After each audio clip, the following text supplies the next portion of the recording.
Hello guys, welcome to my add cook channel. আজকে আমরা নিয়ে চলে এসেছি রুই মাছের কারি রেসিপি।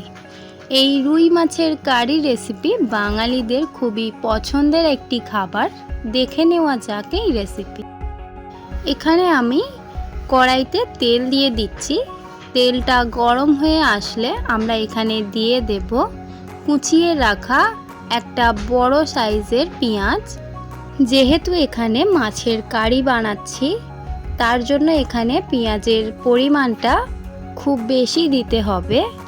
এবার পেঁয়াজটাকে তেলের মধ্যে নাড়াচাড়া করে অল্প একটু ব্রাউন করে নেব।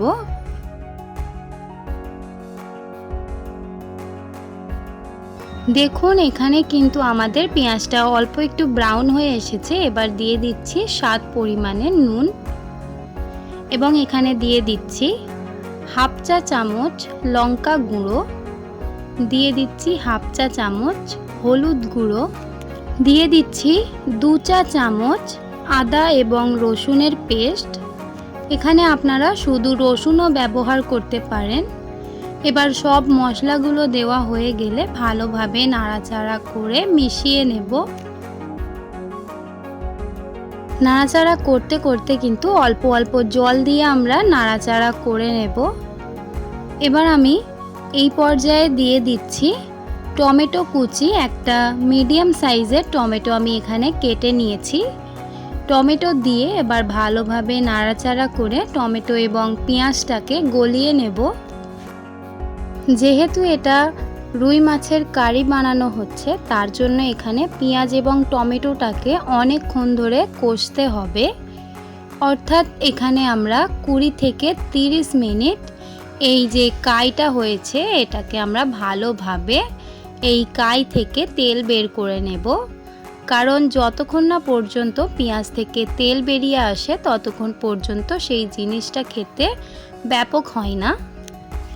এই পেঁয়াজটা নাড়াচাড়া করতে করতে কিন্তু তেল বেরিয়ে এসেছে। এবার এখানে আমি প্রায় হাফ কাপ জল দিয়ে দিয়েছি।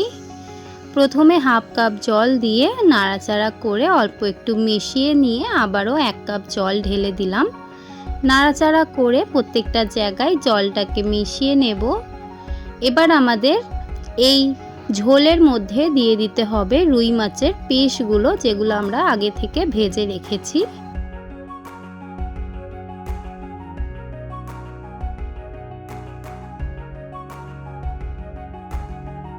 পিসগুলো দিয়ে দেওয়ার পর এবার হালকা হালকা একটু ঝোলের মধ্যে প্রেস করে দেব এবং এটা আমরা 10 থেকে 15 মিনিট ফুটিয়ে নেব, যতক্ষণ না পর্যন্ত আমাদের এই ঝোলটা শুকিয়ে আসছে।